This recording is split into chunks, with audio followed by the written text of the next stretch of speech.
The iron wheels of the westbound train groaned to a halt at Dry Line Station, sending up a cloud of red dust that settled on everything like rust-colored snow.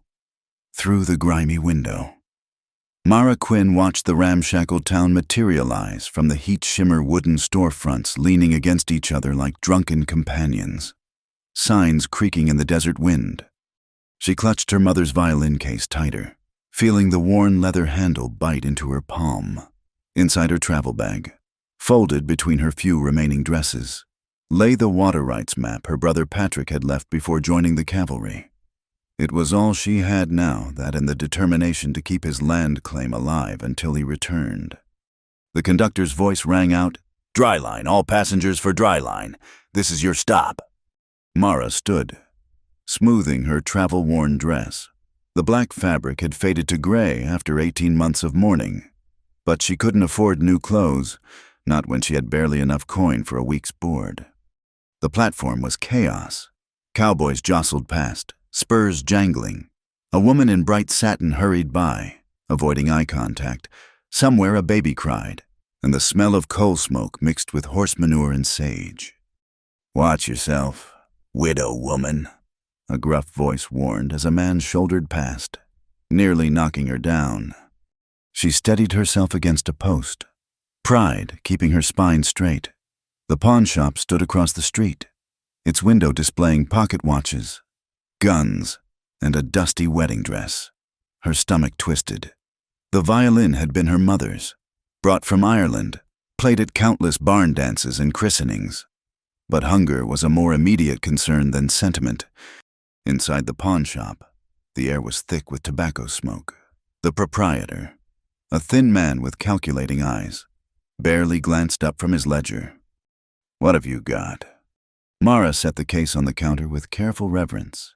"A violin, fine craftsmanship, brought from $10. It's worth at least $30. The wood alone. $10. Take it or leave it." His eyes had already dismissed her, sliding to the next customer waiting behind. Before she could respond, an explosion rocked the building. The windows rattled, and outside, people began screaming. The proprietor ducked behind his counter while Mara rushed to the door. Across the street, smoke billowed from the freight yard. Men ran in all directions, some toward the fire, others away. In the confusion, someone shoved her hard from behind. "There, that's her. I saw her near the freight cars earlier." Mara spun around to face a man with wild eyes and whiskey on his breath. "She's one of them anarchists. Check her bags." "I don't know what you're talking about." But hands were already grabbing at her, pulling at her travel bag. The precious map crinkled as someone yanked the bag open. "Please, I'm just looking for work." A fist connected with the man's jaw, sending him sprawling. Mara looked up to see a tall man in a worn leather vest, his weathered face set in hard lines. Without a word, he grabbed her arm and pulled her through the crowd. "Can you run?" he asked, his voice low and steady. She nodded, clutching her violin case and bag as he led her through a maze of alleys. Behind them, the mob's voices grew fainter. They didn't stop until they reached a quiet side street where a wagon waited, loaded with supplies. "Get in," he said, helping her up to the bench. "I don't even know you." "Name's Silas McCrae. I manage Three Rivers Ranch, and you're about 5 minutes from being lynched by that mob back there."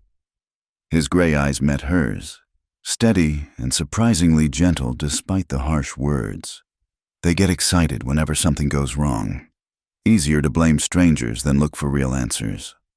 As if to prove his point, smoke from the explosion drifted over the buildings, and they could hear the crowd growing louder. "I didn't do anything," Mara said, hating how her voice shook. "I know." He clicked to the horses, and they started moving. "Saw you get off the train, saw you go straight to Henley's shop. That explosion was set by someone who knew what they were doing. You don't have that look." "What look?" "The look of someone with nothing left to lose." He glanced at her sideways. "You've got the other look, someone holding on too tight to what little they've got left." The truth of it stung. Mara straightened her shoulders. I need to get back. My things. We'll still be there tomorrow, when folks calm down. He reached behind the seat and pulled out a canteen, offering it to her. Where were you planning to stay? I hadn't gotten that far. I was trying to sell. She stopped, ashamed. The violin, his voice gentled. Must be hard times to consider parting with something that fine. My mother's, she admitted, then wondered why she was telling this stranger anything. They rode in silence for a moment before he spoke again. Three Rivers needs kitchen help. The foreman's wife, Mrs. Valdez, has been managing alone since her assistant married and moved to California. Pays not much $1 a day plus board, but it's honest work. Why would you help me? You don't know anything about me. Know enough. He negotiated a turn, the wagon wheels creaking. No, you were willing to sell something precious to eat. No, you didn't panic when the mob turned on you. No, you can keep your head in a crisis. A slight smile tugged at his mouth. Besides, Mrs. Valdez has been after me to find help before she works herself into an early grave. As they left the town behind, the landscape opened up endless stretches of sagebrush and red rock, mountains purple in the distance. The late afternoon sun painted everything gold, and for a moment, Mara could almost believe in new beginnings. There, Silas pointed to a collection of buildings nestled in a valley. Three Rivers, named for the three streams that used to converge here. Only one runs year-round now. As they descended into the valley, a commotion near the main house caught their attention. A distinguished-looking man in a black suit stood arguing with a small, fierce woman who barely came to his chest. Her rapid-fire Spanish needed no translation. Her gestures said everything. That's Mrs. Valdez. Silas murmured. And our visitor is Mr. Gideon Slade, railroad speculator. Slade's voice carried across the yard. My dear woman, I'm simply trying to help. The railroad brings prosperity. Surely you can see. I see a vulture, Mrs. Valdez switched to accented English. Coming here, talking about progress while you measure our water for your trains. Slade noticed their approach, and his demeanor shifted, becoming smooth as oil. Ah, McCrae. I was just explaining to Mrs. Valdez the opportunities the railroad presents. Mrs. Valdez understands opportunity just fine, Silas said, helping Mara down from the wagon. She also understands when someone's selling snake oil. Slade's eyes fixed on Mara, taking in her modest dress, the violin case, the travel bag she clutched. Something flickered in his expression when the bag shifted and papers rustled inside. And who might this be, another lost soul seeking shelter at Three Rivers? His smile didn't reach his eyes. Miss Quinn, our new kitchen help. Silas stepped slightly between them. She'll be staying on. How fortunate. Three Rivers has always been generous with its charity. Slade tipped his hat to Mara. Miss Quinn, I hope you find what you're looking for here. As his carriage rolled away, Mrs. Valdez turned her sharp eyes on Mara. You cook? Yes, ma'am, and I can keep accounts. Tend garden, mend. Good, you're too skinny. We'll fix that. She gestured toward the house. Come, I'll show you where you sleep.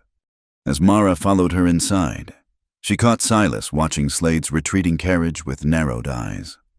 Don't trust that man, he said quietly. He smiles while he's measuring you for a coffin. The kitchen was larger than any Mara had worked in, with a proper stove and running water from a hand pump. Mrs. Valdez showed her to a small but clean room off the kitchen. You start tomorrow, early, 5 o'clock. We feed 20 men breakfast before they ride out. She paused at the door. That paper Slade was so interested in. Keep it close. He has ways of getting what he wants. After she left, Mara sat on the narrow bed and finally allowed herself to breathe. Through the window, she could see the sun setting behind the mountains, painting the sky crimson. Somewhere in the distance, A coyote called. She pulled out Patrick's map, studying the careful marks he'd made, water sources, stream paths, notes in his careful hand about seasonal flows and hidden springs. This knowledge was precious here, where water meant the difference between life and death. A soft knock interrupted her thoughts. Silas stood in the doorway, hat in hand. Wanted to make sure you were settling in. He gestured to the map.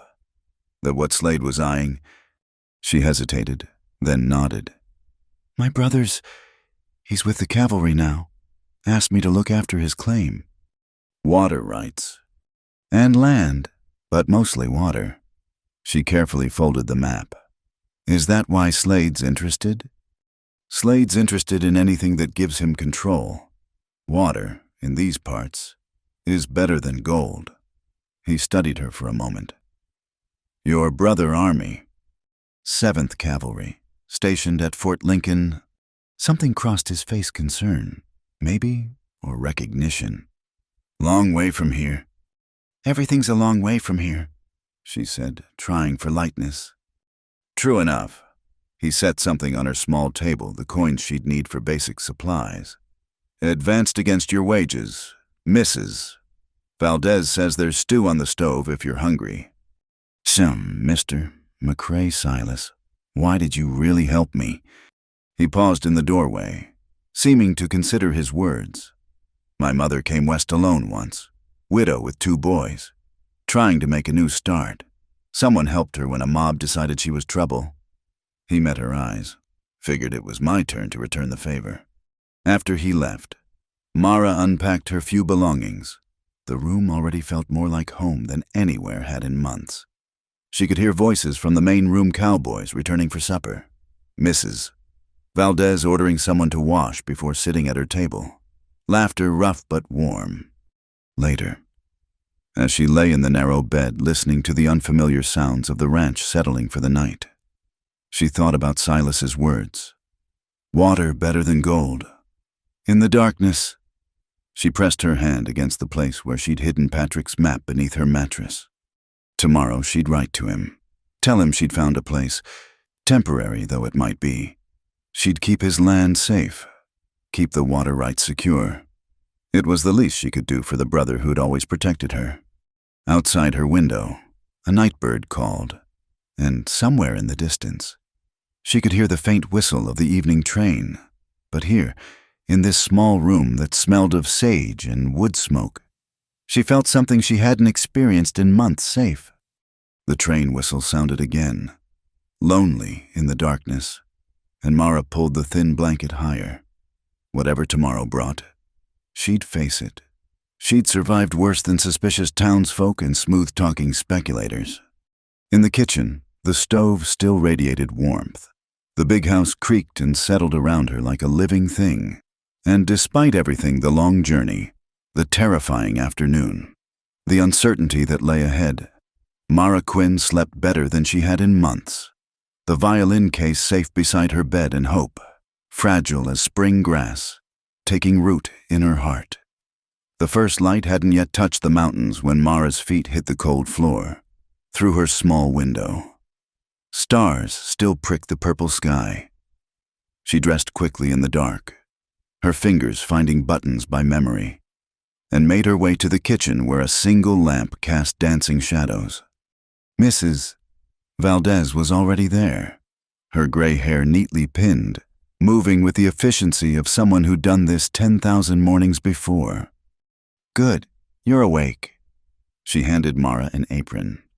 Coffee first, the men are bears without it.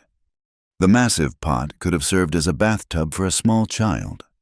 Mara measured the grounds while Mrs. Valdez explained the morning routine: biscuits by the dozen, beans that had soaked overnight, salt pork, eggs when they had them. 20 men, the older woman said, kneading dough with practiced hands. Good men, mostly. They work hard, eat more. She glanced at Mara. You know about cowboys. Not much.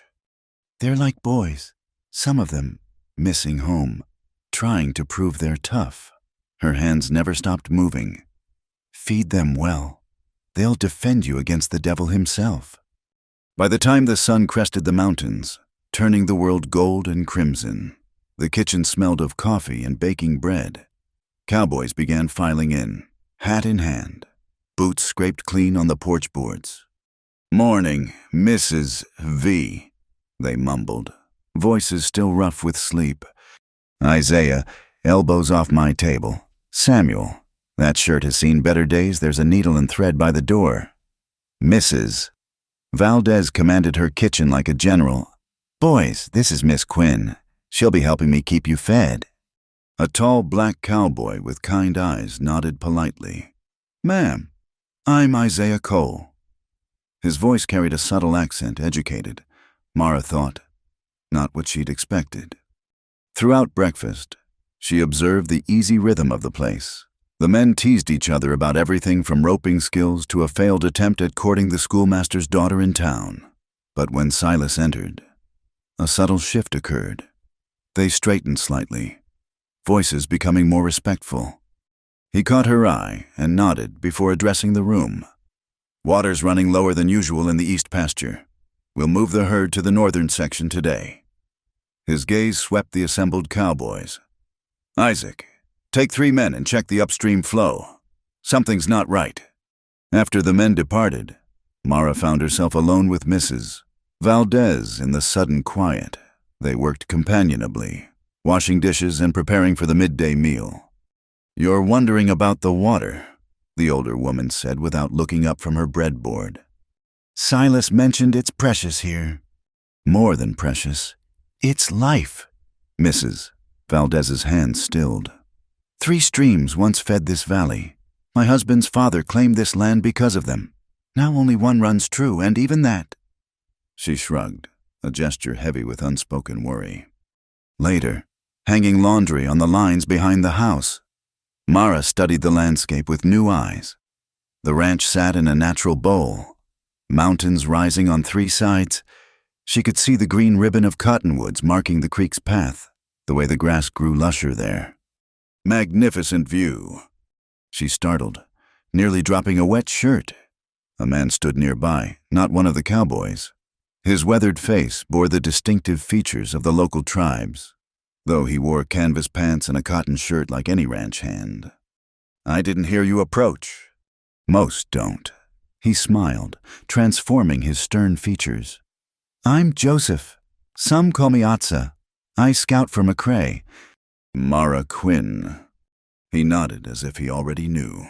"You have your brother's eyes." Her heart jumped. "You knew Patrick." "Helped him mark his claim 2 winters ago. Good man, respectful of the old ways." Joseph's dark eyes studied her. He understood what many don't: the water remembers its paths, even when men try to change them.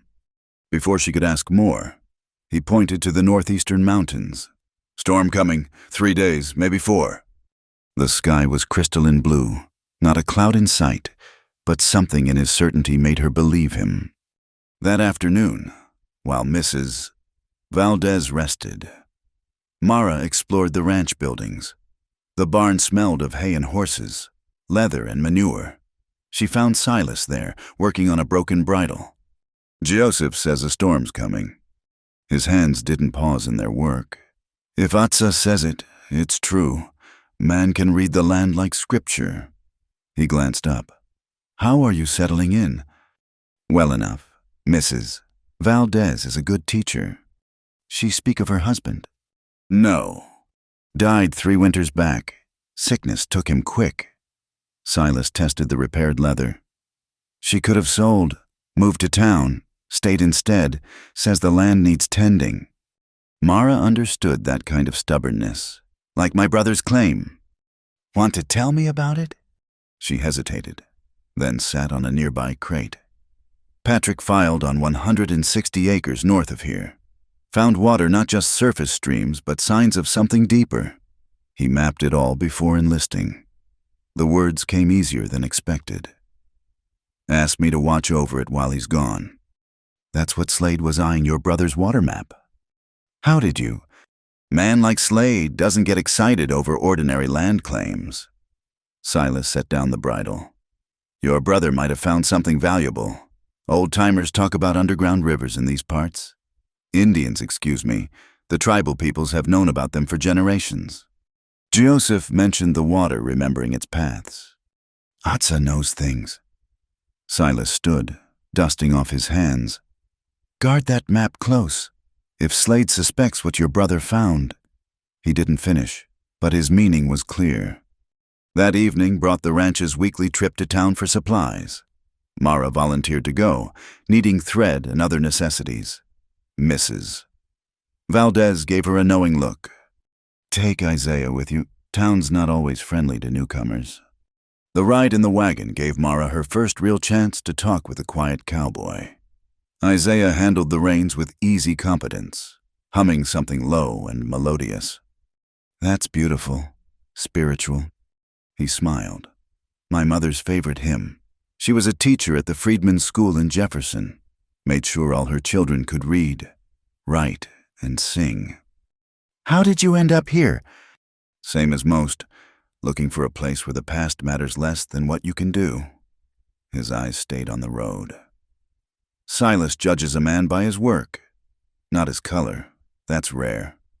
In town, the general store was crowded with Saturday shoppers. Mara felt eyes following her as she selected thread and soap, heard whispers behind raised hands. The shopkeeper, a thin woman with suspicious eyes, watched her every move. You're the new girl at Three Rivers, she said, making it sound like an accusation. Yes, ma'am. Heard you caused quite a stir last week. Explosion and all. Isaiah stepped closer, his presence solid and reassuring. Miss Quinn was at Henley's when that happened. Half the town saw her there. The woman sniffed but said nothing more. As they loaded their purchases, a familiar voice made Mara's stomach tighten. Miss Quinn, how fortuitous. Gideon Slade stood outside the saloon across the street, perfectly dressed despite the dust. He crossed to them with purposeful strides. Mr. Slade, she kept her voice neutral. I hope you're finding Three Rivers accommodating, though I imagine it must be quite an adjustment from… Where was it you came from? Here and there. She lifted her packages into the wagon. If you'll excuse us. Of course. Though I wonder, has your brother written recently military correspondence can be so unreliable? The question seemed innocent, but Mara heard the probe beneath it. Family matters are private. Mr. Slade. Naturally, though in a small community like ours, we do try to look out for one another. His smile was sharp as glass. For instance, I'd hate to see you struggle with your brother's affairs. Land management can be so complex for a woman alone. Isaiah made a sound low in his throat, not quite a growl, but close. Slade's eyes flicked to him, dismissive, then back to Mara. I have resources. Miss Quinn, lawyers, surveyors, connections at the land office. Should you need assistance? The lady said family matters are private. Silas's voice came from behind them. Mara hadn't heard his approach, but relief flooded through her. Slade's composure never wavered. McCrae, just offering neighborly assistance. Your kind of assistance comes with too high a price. Silas moved beside the wagon, casual but unmistakably protective. We look after our own at Three Rivers. Indeed, though I wonder how long that generosity extends when water runs short. Slade tipped his hat. Good day, Miss Quinn, gentlemen. They watched him saunter back to the saloon, stopping to glad-hand men along the way. Silas's jaw was tight. He's fishing, Isaiah said quietly, and getting bolder about it. Silas helped Mara onto the wagon seat. From now on, you don't come to town alone. On the ride back, Mara's mind churned. How would he know about Patrick's claim the filing isn't public until proved up? Slade has ways, Silas said. Money opens doors, even at the land office. That night, unable to sleep, Mara retrieved Patrick's map by lamplight. She studied his careful notations, depth markers, seasonal variations, geological signs she didn't fully understand. One note caught her eye. Old River Channel, 30 feet down. J confirms tribal memory of year-round flow. J. Joseph Atza. A soft tap at her door made her quickly hide the map. Mrs. Valdez entered with 2 cups of tea. Can't sleep either. The older woman settled in the room's single chair. Slade has that effect. They sipped in companionable silence before Mrs. Valdez spoke again. My husband used to say water would cause the next war in the West. Not gold, not land water. Seems like there's enough for everyone. Seems like... Mrs. Valdez stared into her cup. Until the railroad needs it for their engines, until the mines need it for their operations, until the towns grow and the farmers come and everyone wants their share of what's not endless. Is that why you stayed after your husband died? Someone has to witness. Her dark eyes were fierce. Someone has to remember what this land was before men like Slade decide what it should become. The next morning, Sunday, brought a rare break from routine. Some cowboys rode to town for church, others lounged in the bunkhouse. Mara found Silas by the main creek, watching the water flow. Slower than yesterday, he said without preamble. She sat on a nearby boulder, boots carefully placed on dry stones. Natural fluctuation. Maybe, but doubt colored his voice. Or maybe someone's diverting upstream. Can they do that? Legal's got nothing to do with it out here. Possession is what matters. Control. He picked up a stick, drew lines in the sandy bank. Your brother understood. Water rights aren't just paper, they're survival. A hawk circled overhead, its cry piercing the morning quiet. Mara watched its lazy loops against the endless blue. Why did you really leave gold prospecting? The question surprised her as much as him. Silas was quiet so long she thought he wouldn't answer. Then, found a nugget once, size of a hen's egg, held it in my hand and felt nothing, just cold metal. He tossed the stick into the current. Next day, saw a family dying of thirst because someone had claimed the only water for miles for their mining operation. That's when I knew gold makes men crazy, but water makes them human. He stood, brushing dust from his pants. Or monsters, depending. They walked back toward the ranch buildings, the sun climbing higher. At the kitchen garden, Mara paused to check the plants. The rose drooped despite yesterday's watering. I'll run extra water tonight, she said. No. Silas's voice was firm. We ration now, before we're forced to. Every drop counts. That afternoon, clouds began building over the northern peaks the storm Joseph had predicted. Mara helped Mrs. Valdez prepare for the cowboys' return, but her mind kept wandering to Patrick's map, to underground rivers and water wars, to the way Silas had said water makes them human, like a man who'd learned that lesson hard. As the first cowboys arrived for Sunday supper, dusty and tired from checking distant pastures, Isaiah pulled Silas aside. Their low conversation carried urgency. Silas's face darkened. How much? She heard him ask. Half what should be there. Maybe less. Isaiah's usual calm was cracked. That section should be running strong this time of year. Silas found her eyes across the kitchen. Something in his expression made her heart skip. Not fear exactly, but recognition. The water war wasn't coming. It was already here. The morning they found the damaged flume. Frost still clung to the grass in the shadow of the mountains. Mara had risen even earlier than usual, unable to shake the feeling that something was wrong.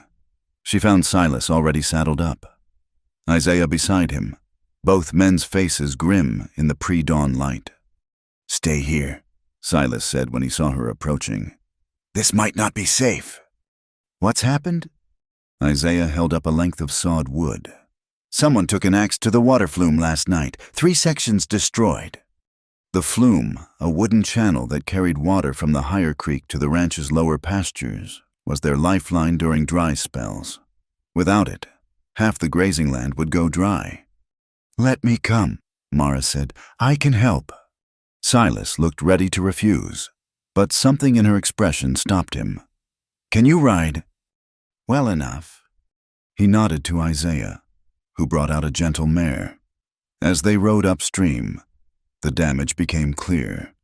Someone had methodically destroyed the wooden supports, letting whole sections crash into the ravine below.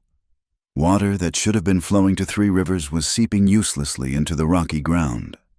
"This took planning," Isaiah observed, examining the axe marks. "And time. They knew exactly where to hit." Silas dismounted, studying the boot prints in the soft earth. 3 men, maybe 4, came from the east. That's Slade's new property line. "Can't prove it was him," Isaiah warned. "Don't need to prove it, just need to fix it." But Silas's jaw was tight with controlled anger. They spent the morning assessing damage. Mara made sketches and notes, her teacher's training serving her well. 3 days' work at least. And meanwhile, the cattle in the lower pastures would suffer. There, Joseph appeared from nowhere, as was his way, pointing to a place where the creek bank showed signs of digging. They looked for something. Silas knelt beside the disturbed earth. "The old channel. Someone's been reading survey maps." Mara felt cold despite the rising sun. Her brother's map showed an underground stream near here. Had Slade somehow learned about it? Back at the ranch, an emergency meeting was called. Cowboys gathered in the main room, faces serious. Mrs. Valdez served coffee with uncharacteristic silence. "We'll work in shifts," Silas announced. "Half on repairs, half watching the herds. Nobody rides alone." "What about the law?" asked Samuel, one of the younger hands. Isaiah snorted. "Sheriff's in Slade's pocket. We're on our own." "Then we handle it ourselves," Silas said firmly. "But legally, no vigilante justice. We fix our flume, guard our water, and document everything." "I can help with that," Mara offered. "I've kept school records, know how to make things official looking." Silas nodded. "Good. Start a log. Every incident, every date, every detail." As the men dispersed, Clara Hart arrived, an unexpected sight. The deputy sheriff was a rarity in these parts. A woman wearing a badge, her divided skirt practical for riding. Her weathered face showed years of fighting for respect in a man's world. "Heard you had trouble," she said without preamble. "News travels fast," Silas replied carefully. "When water's involved, it does." Clara accepted the coffee misses. Valdez offered, "Can't do much without evidence, but I wanted you to know not everyone in the sheriff's office dances to Slade's tune." She stayed only long enough to examine the damaged flume and take Mara's sketches. "Keep documenting," she advised quietly. "Paper trails matter, even out here." The next 3 days blurred together. Mara divided her time between kitchen duties and helping with repairs. She learned to handle tools, her soft hands blistering then callousing. The cowboys accepted her presence without comment, teaching her knots and wood joints with patient demonstration. Evenings, she worked on the water log, carefully recording everything in her neat teacher's handwriting. Mrs. Valdez sat with her, adding her own memories, disputes going back 20 years, patterns of wet and dry seasons, the slow consolidation of water rights into fewer hands. "My husband fought this same battle," the older woman said one night. "Different men, same greed."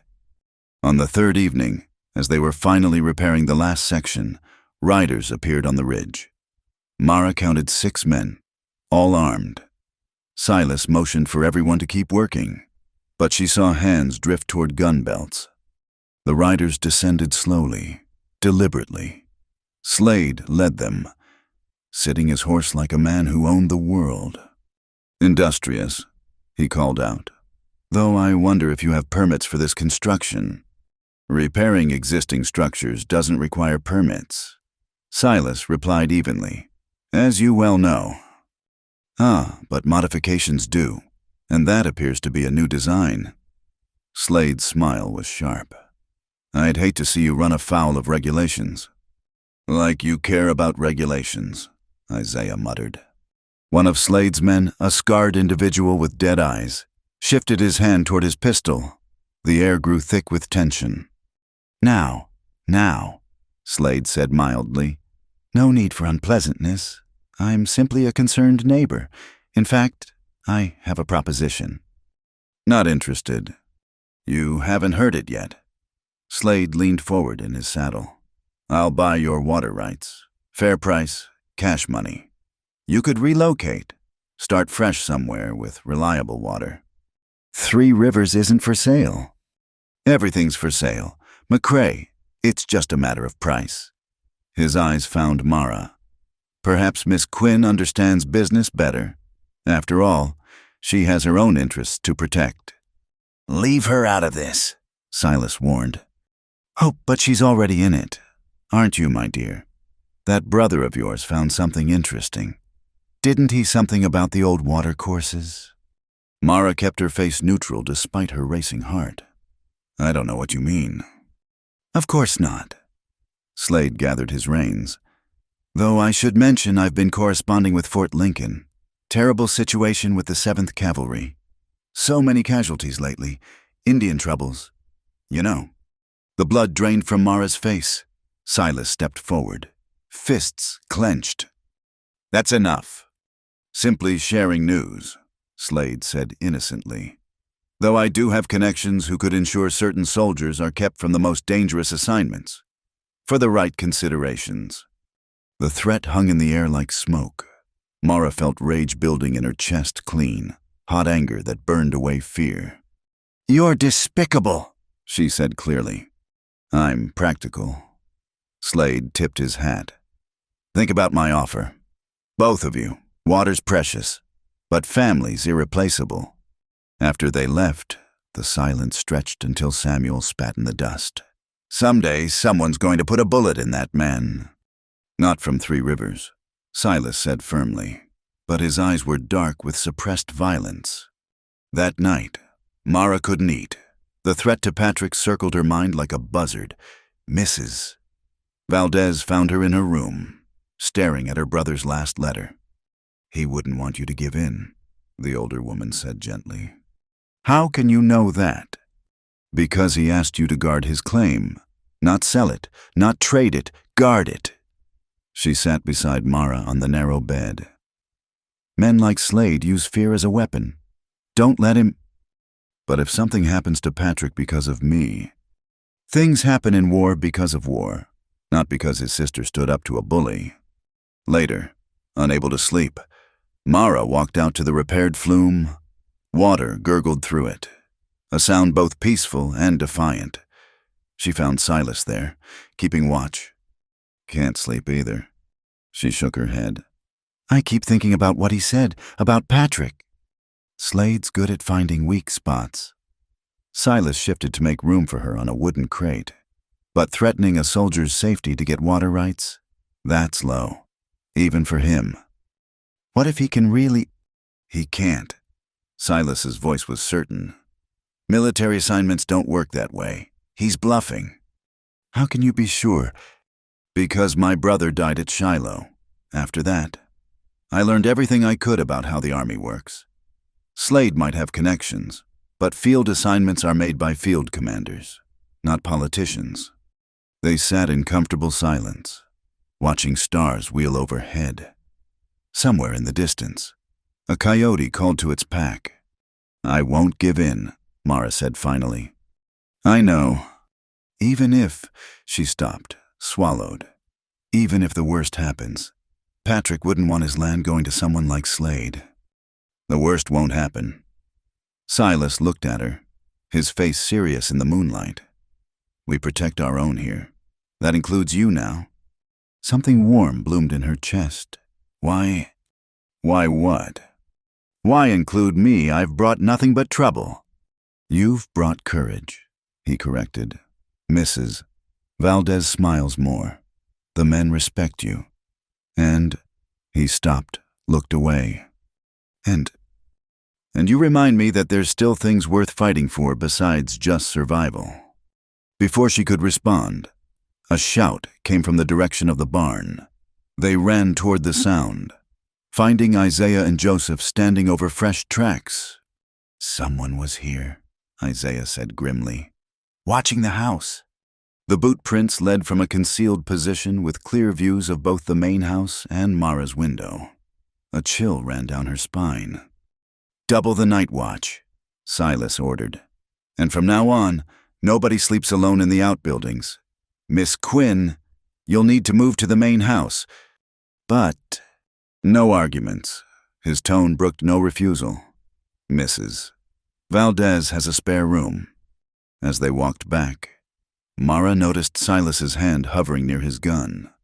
The water war had escalated to something more personal, more dangerous. In her room, packing her few belongings, she found a note slipped under her door. The handwriting was unfamiliar.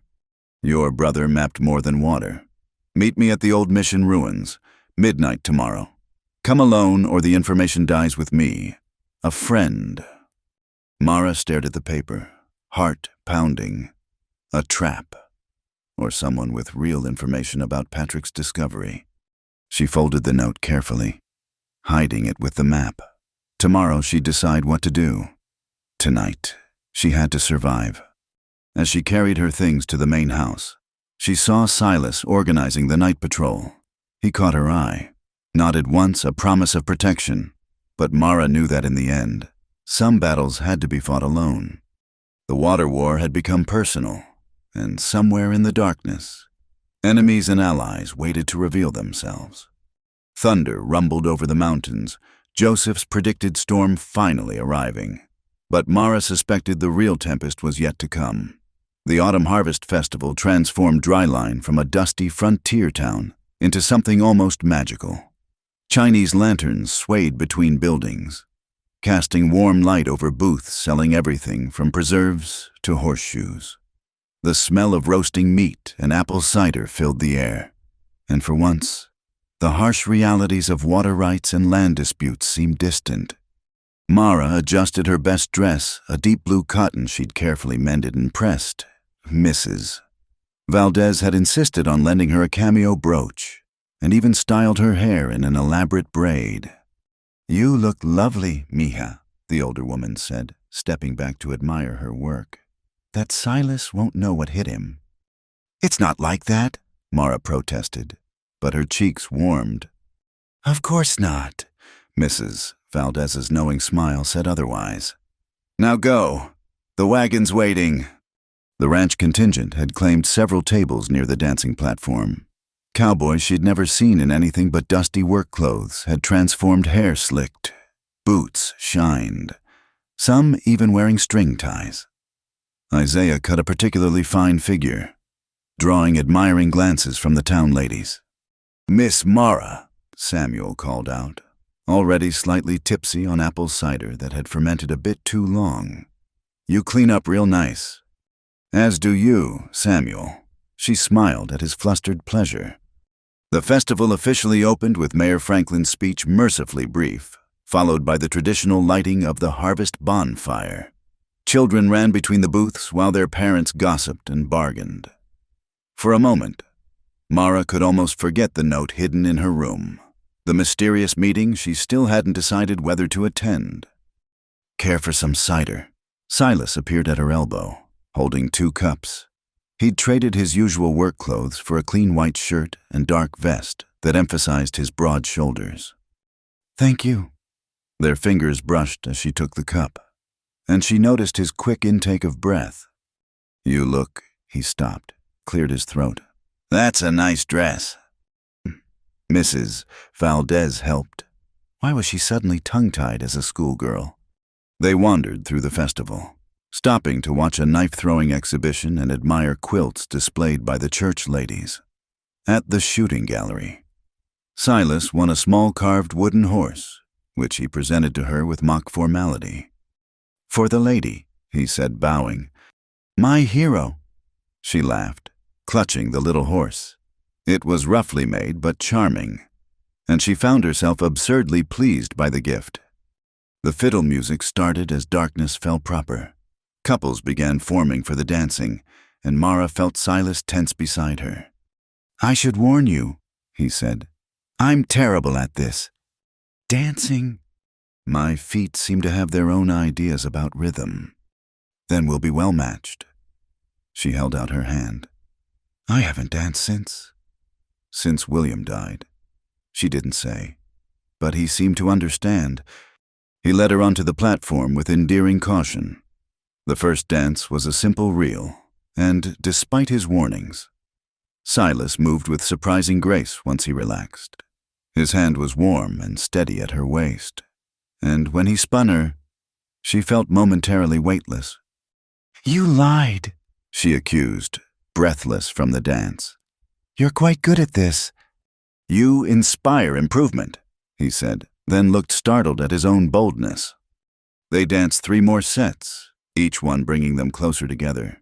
During a slower waltz, imported from back east and still considered slightly scandalous, Mara became intensely aware of every point of contact, his palm against hers, the solid warmth of his shoulder under her hand, the way he smelled of soap and leather and something uniquely him.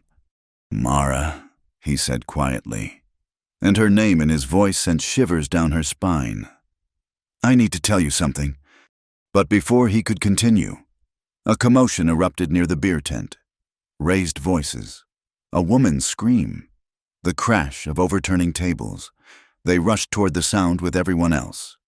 Clara Hart had a man on the ground, her knee in his back as she tied his hands. The man's face was turned away, but Mara recognized the scarred hands one of Slade's men from the encounter at the flume. Caught him trying to set fire to the grain storage, Clara announced. Had oil and matches ready to go. The crowd muttered angrily. Grain storage was communal, holding supplies for multiple families through winter. Burning it would have been catastrophic. Where's Slade? Someone called out. Playing cards at the saloon. Another answered, has been all evening. Plenty of witnesses. Of course, Slade always had alibis. Always kept his own hands clean while others did his dirty work. Sheriff Dawson pushed through the crowd, his face flushed with drink and annoyance.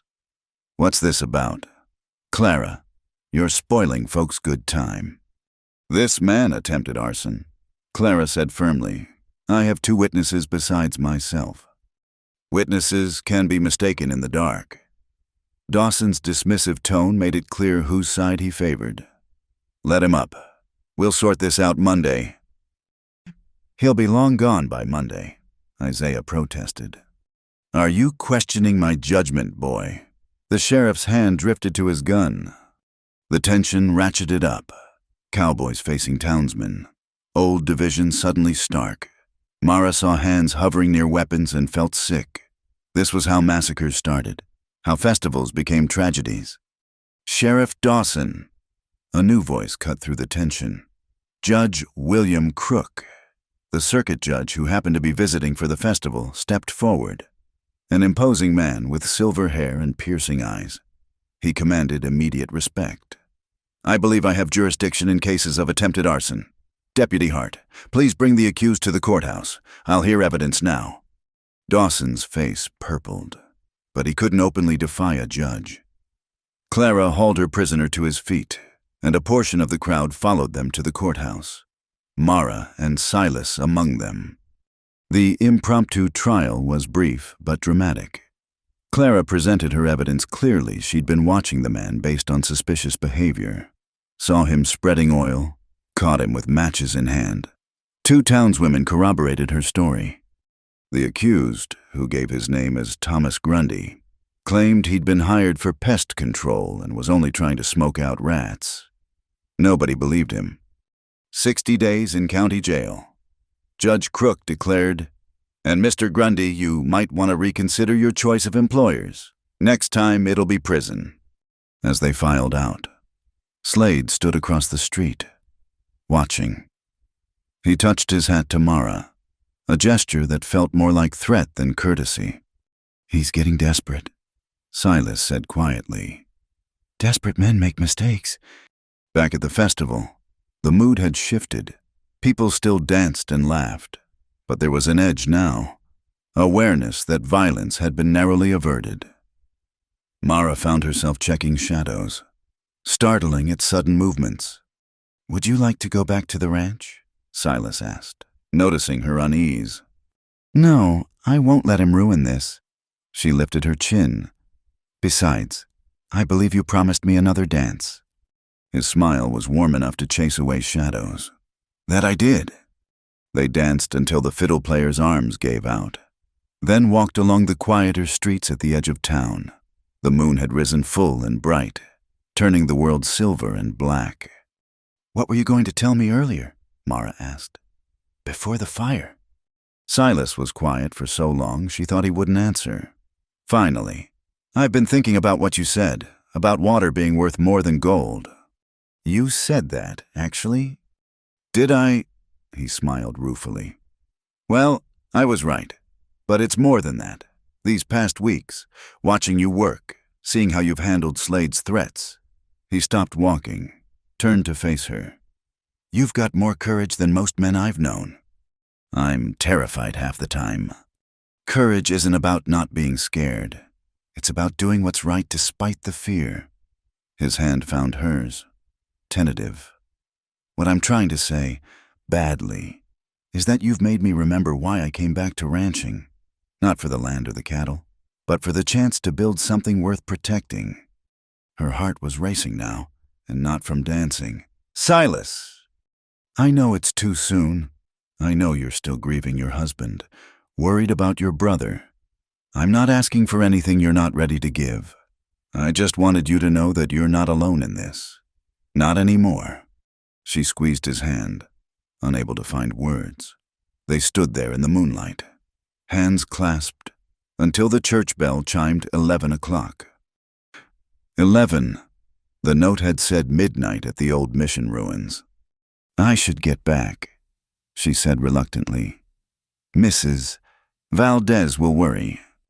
Of course, but he didn't release her hand immediately.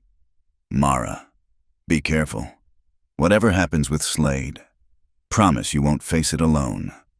The weight of the secret note felt heavy in her conscience. I promise, she said, hating the half-truth. Back at the ranch, she changed out of her festival dress into dark, practical clothes. The house was quiet, everyone exhausted from the day's excitement. She slipped out through the kitchen, avoiding the squeaky boards she'd learned over the past weeks. The old mission ruins lay 2 miles north, abandoned since an earthquake decades ago. Patrick had mentioned them in his letters, something about unusual rock formations that suggested water erosion. She saddled the gentle mare quietly, grateful for the full moon that made a lantern unnecessary. Every shadow could hide danger. Every sound might be pursuit. But she had to know what information this mysterious friend possessed. The ruins appeared suddenly in a fold of hills, white stone bones in the moonlight. She tethered the mare to a scrub oak and approached on foot, hand near the small pistol Silas had insisted she carry. Punctual. Good. A figure stepped from behind a crumbled wall. Not one of Slade's men, this was someone she'd never seen before.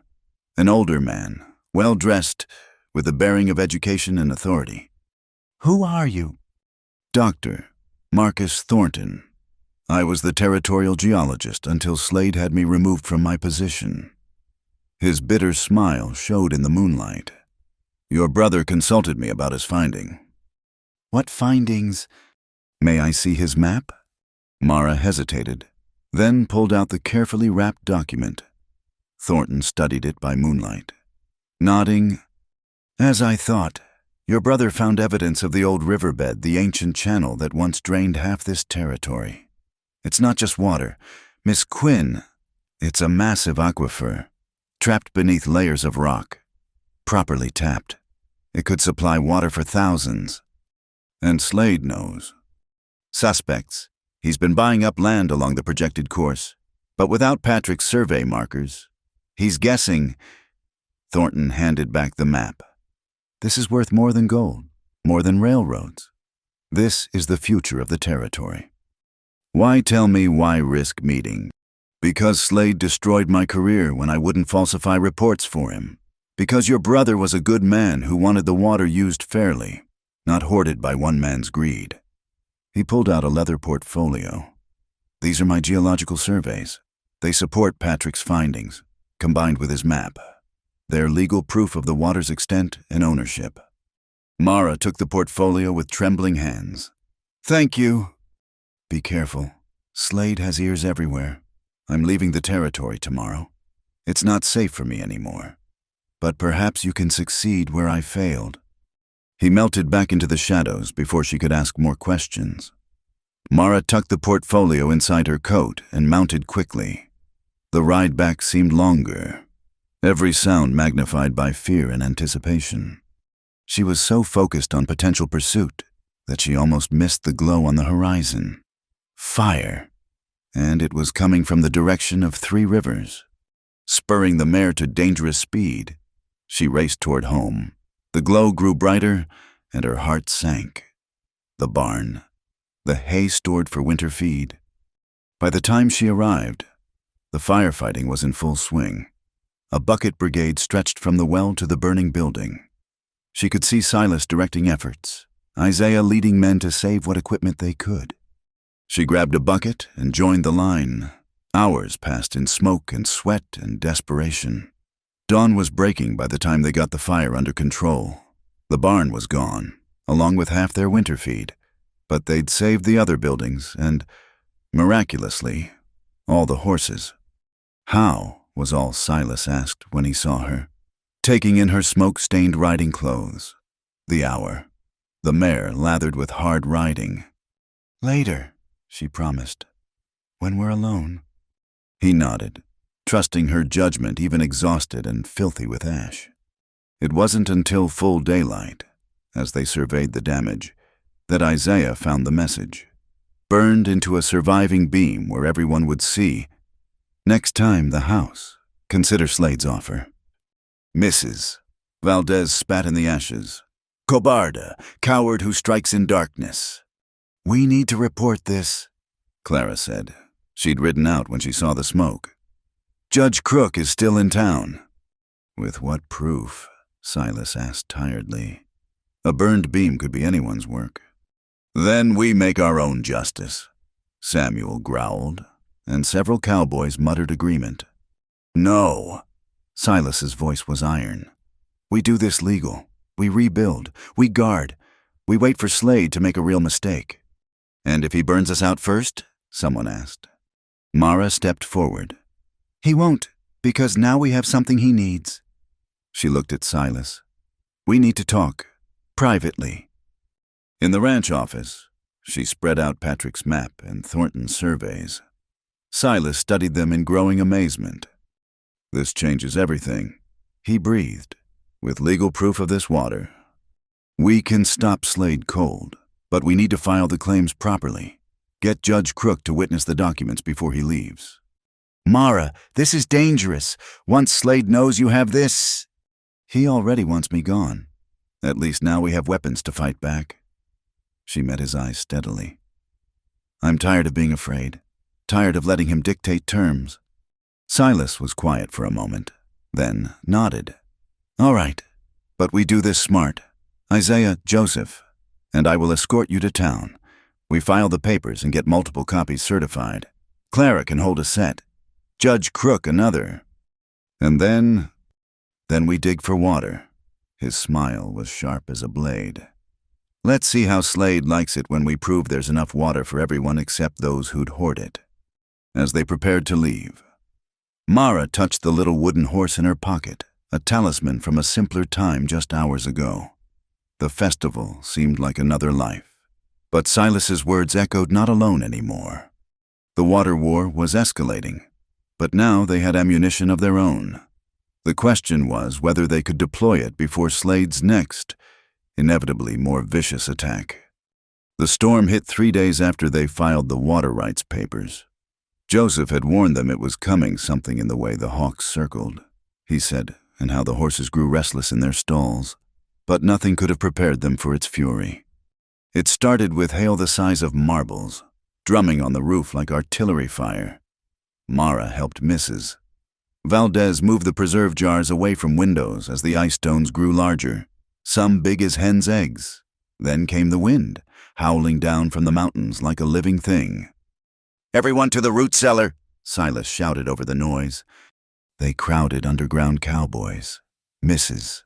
Valdez. The twin Valdez children, Rosa and Mateo, who'd been visiting their aunt. The cellar smelled of earth and stored potatoes, and the oil lamp flickered with each gust that found its way through the doors. Above them, the house groaned and shrieked. Something crashed, glass shattering, wood splintering. Rosa whimpered and buried her face in Mrs. Valdez's shoulder. Just the storm, Mia, Mrs. Valdez soothed, but her eyes were worried. Mara found herself pressed against Silas in the crowded space. His arm came around her automatically, protective, and she didn't pull away. There was comfort in his solid presence, in the steady beat of his heart against her back. "The flume," Isaiah said grimly. "This wind will tear it apart." "We'll rebuild," Silas replied. "We've done it before." But they all knew this was different. This wasn't malicious human destruction they could repair with sweat and determination. This was nature itself turning against them. The storm raged for hours. At some point, exhaustion overtook fear, and Mara dozed fitfully against Silas's shoulder. She woke to sudden silence, the eerie quiet that follows catastrophe. They emerged like survivors from a battlefield. The ranch was devastated. The new barn roof was gone, scattered across the valley in pieces. The carefully repaired flume was kindling. Worse, the main water tank had cracked, its precious contents seeping into the muddy ground. "Jesus, Mary, and Joseph," someone whispered. But it was Joseph himself who pointed to the real catastrophe. The creek that fed their water system was running brown and wild, filled with debris from upstream. When the floodwaters receded, they might find their water source clogged or diverted entirely. "We need to check the wells," Silas said, taking charge. "Isaiah, take men to salvage what you can from the barn. Samuel, see if any fencing survived. We'll need to keep the cattle from wandering." "What about the house, Mrs.?" Valdez asked. Half the windows were broken, and the kitchen roof had a hole where a massive cottonwood branch had punched through. But the structure stood. "We've weathered worse," Silas said, though Mara heard the doubt beneath his confidence. They worked through the day, exhaustion forgotten in the face of necessity. Mara found herself beside Joseph, following the creek upstream to assess damage. The old scout moved with purpose despite his years, reading signs in the churned earth. "Here," he said finally, pointing to where the creek bank had collapsed. "The water wants to go this way now." It was worse than she'd feared. The storm had changed the creek's course, diverting most of the flow away from Three Rivers' intake. They could dig new channels, but it would take weeks they didn't have. "Unless," Joseph said thoughtfully, studying Patrick's map she'd brought. "Your brother marked something here. Old river stone, yes." She looked where he pointed. Patrick had indeed noted unusual rock formations a quarter-mile east. The ancient channel. Joseph nodded. "Water remembers, even when men forget. If we dig here..." He traced a line with his finger. "The storm may have done us a favor." "By destroying everything." "By breaking what needed breaking. Come, I'll show you." They spent the afternoon exploring. Joseph teaching her to read the land's hidden language, how certain plants indicated water below, how rocks showed ancient flow patterns. Where Patrick's map marked promising spots, they found evidence supporting his theories. "Your brother had good teachers," Joseph said approvingly. He listened to the old stories. When they returned to the ranch, they found unexpected visitors. Judge Crook had ridden out with Clara and, surprisingly, Dr. Harlan, the territory's most respected physician. "Heard you had injured," Doc Harlan explained, already tending a cowboy who'd been caught by flying debris. "And I wanted to see these water documents in context," Judge Crook added. "Slade's been making noise about fraudulent claims." Mara's temper flared. "Fraudulent, we have geological surveys, my brother's fieldwork." "Which is why I'm here," the judge interrupted calmly, "to verify everything personally before Slade can muddy the legal waters." They spent the evening going over documents by lamplight, the judge asking shrewd questions about Patrick's methods and Thornton's findings. Outside, cowboys worked by torchlight to patch the worst damage. "It's solid," Judge Crook finally declared. "Your brother's claim, supported by Dr. Thornton's surveys, establishes clear water rights to both surface and underground sources. Slade may have bought surrounding land, but he can't touch your water. Unless he drives us off first," Silas said quietly. "Which brings me to my other reason for visiting." The judge pulled out an official-looking document. "This is an injunction against harassment, specifically naming Gideon Slade and his known associates. Any further attacks on Three Rivers personnel or property will result in immediate arrest and federal charges." "You think paper will stop him?" Isaiah asked skeptically. "No, but it might make his hired guns think twice, and it gives Deputy Hart here full authority to act." He stood, preparing to leave. "I'll be back through in 2 weeks. Try to survive until then." After they left, Mara helped Mrs. Valdez prepare a simple supper from their dwindling supplies. The older woman was uncharacteristically quiet. "You're thinking of leaving," Mara said. It wasn't a question. "My sister in Santa Fe has been asking me to come. The twins would have proper schooling. You can't let Slade drive you off your own land." "Can't I, Mrs.?" Valdez's eyes were tired. "I've buried one husband here. I won't bury children." Before Mara could respond, Silas appeared in the damaged doorway. His shirt was soaked with sweat despite the evening chill, and exhaustion lined his face. "We've got the worst leaks patched," he reported. "Lost about half our stored grain to water damage, but we saved the rest. The good news is, Joseph thinks he's found where to dig for the aquifer." "How long, Mrs.?" Valdez asked. 2 weeks, maybe 3 if we hit rock. But we need every hand. And we need supplies timber for shoring. Tools. Probably blasting powder. "Money we don't have, Mrs., Valdez said flatly. "Actually," Mara said slowly, "we might." She fetched her mother's violin case, opening it with reverence. "There's a music dealer in Denver who's been writing to me. He'd pay well for this." "Mara, no," Silas protested. "Not your mother's violin." "It's just a thing," she said, though her hands trembled as she closed the case. "Water is life. Patrick would understand. Mother would too." That night, unable to sleep in the storm-damaged house, Mara walked out to check on the horses. She found Silas there, brushing down his mount by lantern light. "Couldn't sleep either?" he asked. "Too much to think about." She picked up a curry comb, began working on the mare she'd ridden to town. The familiar rhythm was soothing.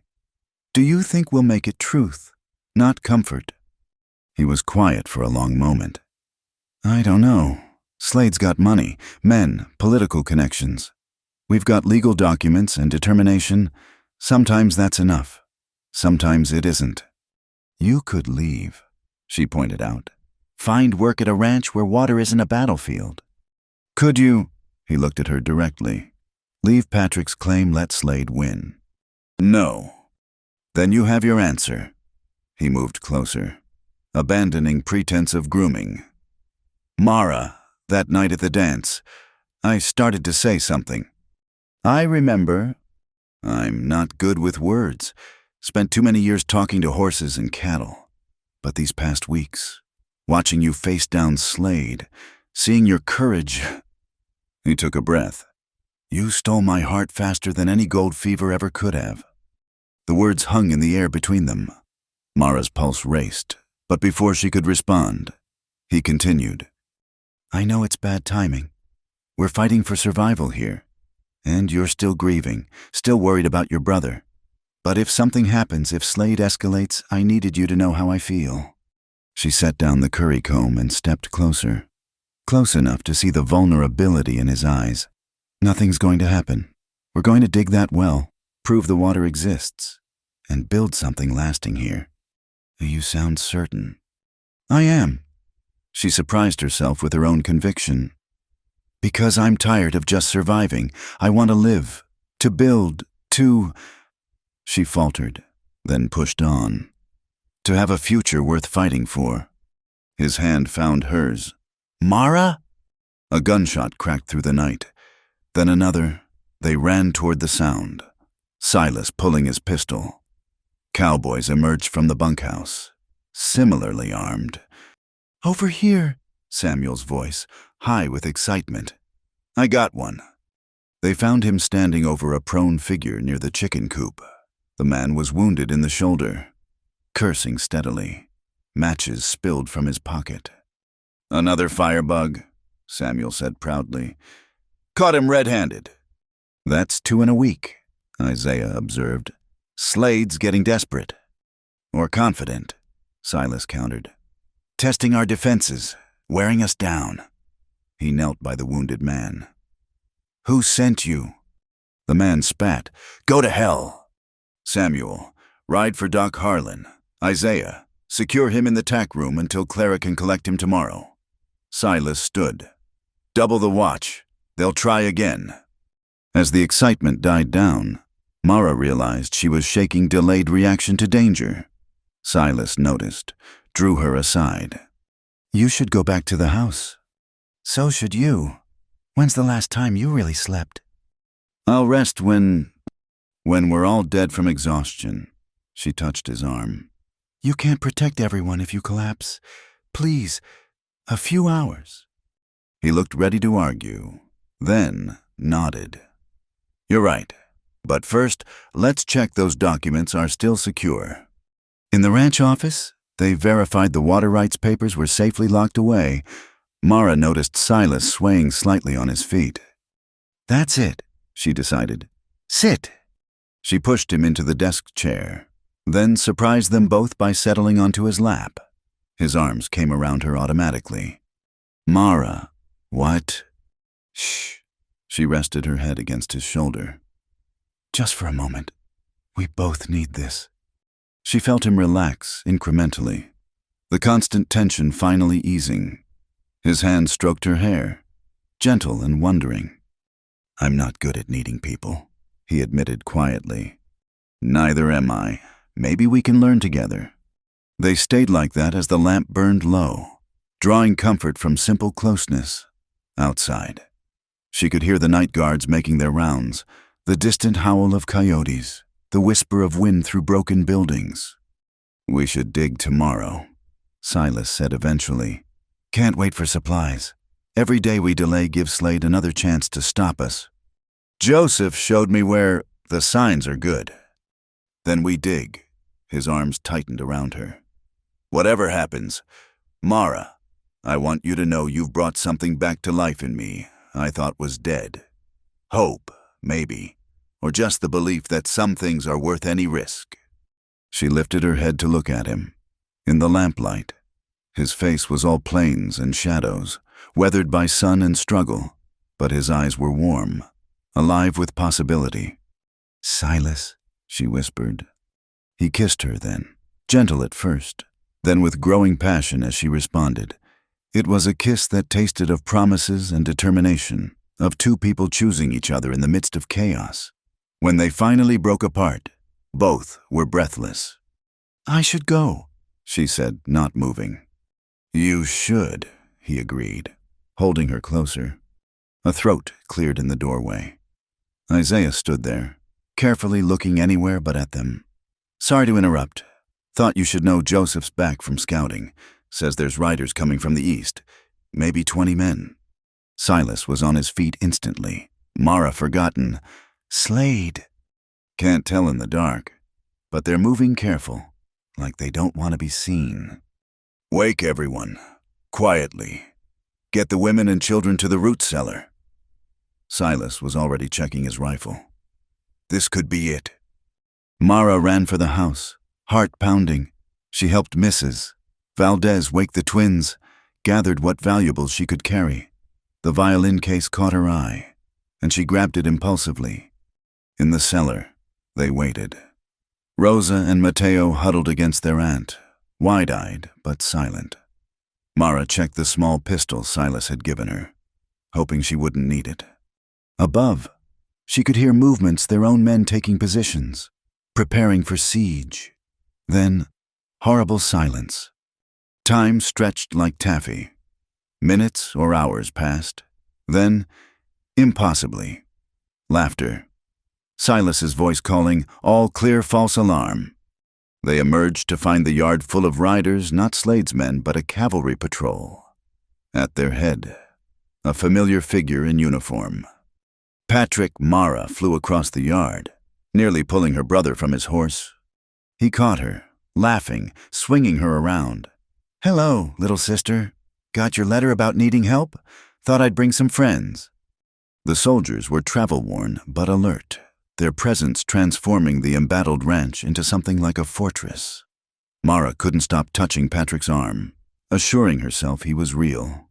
"How your enlistment?" "Special dispensation.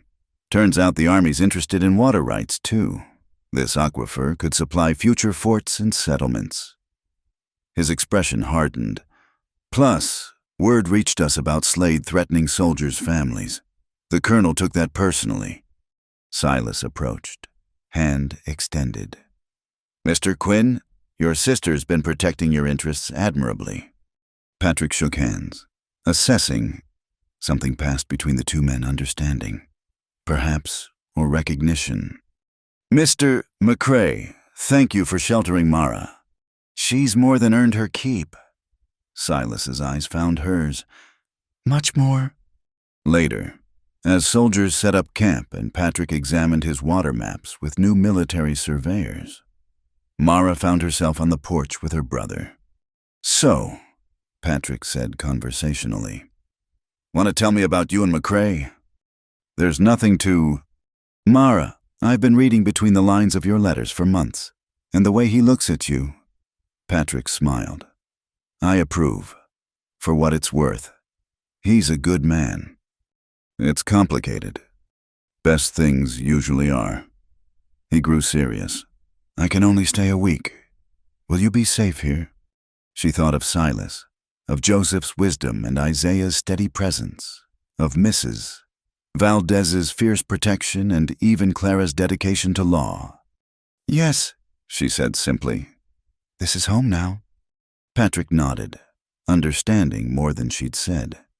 "Then let's dig for water. Time to prove what we've known all along. This land has riches Slade can't steal or burn." Tomorrow they would dig. Tomorrow they would begin the battle's next phase. But tonight, with her brothers safe and temporary reinforcements surrounding them, Mara allowed herself to hope. The war wasn't over, but for the first time since stepping off that train in Dryline, she believed they might actually win. The night sky above the railroad depot was choked with coal smoke and dust, the air thick enough to taste. Mara pressed herself against the rough wall of the freight office, watching shadows move between the train cars. Somewhere in that maze of steel and steam, Mrs. Valdez was being held hostage. It had started 3 hours ago. Clara had arrived at the ranch, breathless from hard riding, with papers that should have ended everything, evidence from Slade's own files showing bribery, fraud, and falsified land claims. But Slade had anticipated the raid. While Clara and the federal marshals found his office empty, his men had taken Mrs. Valdez from the market, leaving only a message. Midnight, the depot. Come alone or she dies. Of course they hadn't come alone. Silas, Isaiah, and 6 cowboys were positioned around the depot. Patrick and his soldiers waited a mile out, too visible in uniform, to get closer without sparking violence. But Mara had to walk in first, had to make Slade believe he'd won. The map and water rights documents were in her satchel, as demanded, but sewn into her corset were copies, witnessed and sealed. Whatever happened tonight, the truth would survive. A lantern flared to life atop a flat car. Slade stood there like an actor on stage. Mrs. Valdez bound to a chair beside him, even from a distance. Mara could see the bruise darkening the older woman's cheek. "Miss Quinn," Slade's voice carried clearly. "So punctual. Please, join us." Mara forced herself to walk steadily across the open ground. Every window, every shadow could hide a rifle. Her mouth was desert dry, but she kept her chin high. "Let her go," she called. "You have what you want." "Do I?" Slade helped her up onto the flat car with mocking courtesy. "Show me." She opened the satchel, revealing the precious documents. Slade's eyes glittered with triumph as he reached for them. "First, Mrs. Valdez. You're hardly in a position to negotiate." But he gestured to one of his men. "Cut her loose, but she stays here until our business is concluded." "Mrs. Valdez's bonds were severed." She stood shakily, and Mara moved to support her. "Foolish girl," Mrs. Valdez whispered in Spanish. "You shouldn't have come." "Shh, it's almost over." Slade was examining the documents by lantern light, his satisfaction visible. "At last. Do you know what this means? Miss Quinn control of water for 500 square miles. The railroad will pay magnificently for exclusive rights. People need that water. People need many things they can't afford." He folded the papers carefully. "Your brother was too idealistic. Water for everyone, what nonsense. Resources belong to those with vision to exploit them properly." "Is that what you told Dr. Thornton before you destroyed him?"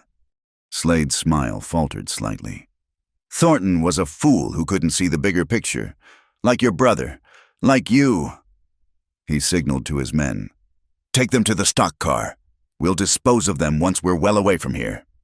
"I don't think so." The voice came from everywhere and nowhere. Then Isaiah materialized from beneath the flat car, rifle trained on Slade. More cowboys emerged from hiding spots, surrounding the hired guns. "Evening, Mr. Slade," Silas said conversationally, stepping into the light. "Fancy meeting you here." Slade's hand moved toward his jacket. Mara saw the gesture, recognized the threat, and acted without thinking. She shoved Mrs. Valdez aside just as Slade drew a concealed derringer.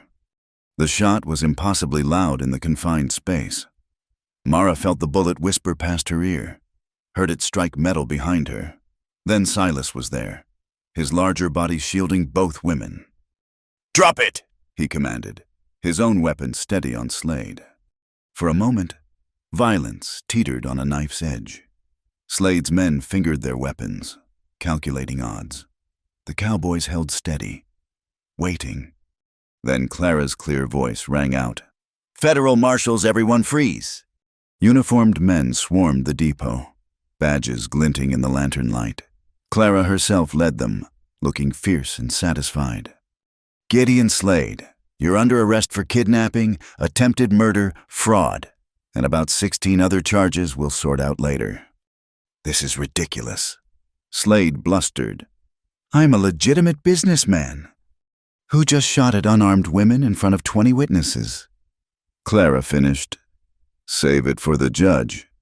As the marshals took Slade and his men into custody, Mara found herself trembling with delayed reaction.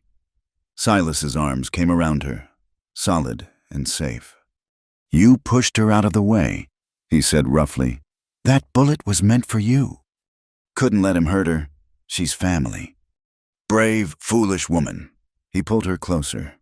"When I saw that gun." "I know." She could feel his heart racing against her cheek. "I'm sorry.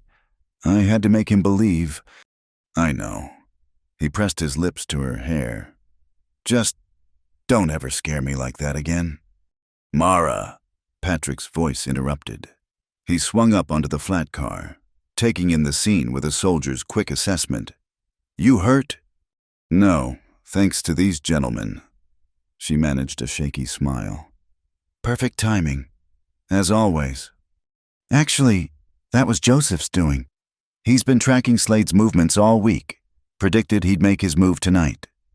Patrick's expression softened. "You did good, little sister. Father would be proud." Mrs.